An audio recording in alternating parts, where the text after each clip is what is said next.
a vu l'attaque des partisans de Donald Trump se dérouler en temps réel, mais tout aussi sinistre selon les membres républicains et démocrates du Congrès enquêtant sur les événements entourant l'élection présidentielle américaine de 2020 sont les efforts de Donald Trump visant à propager les théories du complot et cibler les législateurs des États dans un effort désespéré pour s'accrocher au pouvoir.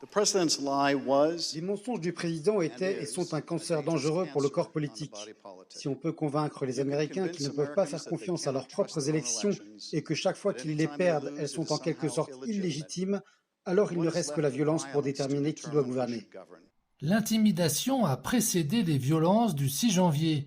Voici l'intérieur de la Chambre des représentants de l'Arizona des semaines auparavant. On reconnaît ce manifestant, c'est l'homme qui s'est déshonoré en se faisant appeler QAnon chaman.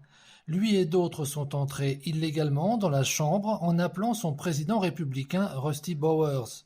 Donald Trump et ses avocats avaient fait pression pendant des semaines sur Rusty Bowers pour qu'il rejette les résultats légitimes des élections, exigeant que le président nomme une liste d'électeurs de remplacement qui soutiendraient Trump plutôt que Joe Biden, qu'il avait remporté dans cet État.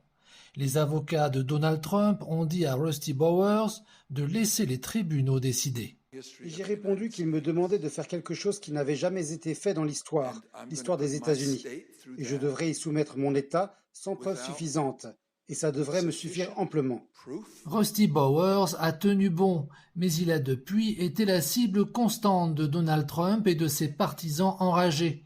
On sait que Donald Trump a appelé le secrétaire d'État de Géorgie pour lui dire de trouver les 11 000 voix et plus dont l'ex-président aurait besoin pour rester au pouvoir.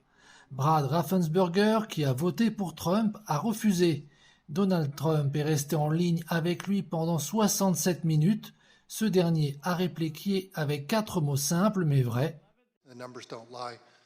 Les élus n'ont pas été les seuls. Donald Trump et son équipe ont concocté un certain nombre de théories ou d'allégations, aucune n'étant étayée par des preuves. Wandray Shane Moss dit que sa vie ne sera plus jamais la même après que l'équipe Trump l'a accusé ainsi que sa mère d'avoir subrepticement transporté des valises pleines de bulletins de vote pour Joe Biden.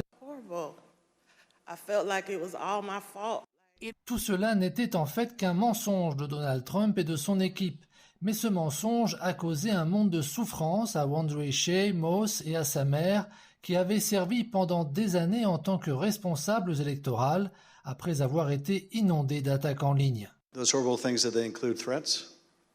Yes, a lot of threats, wishing death upon me,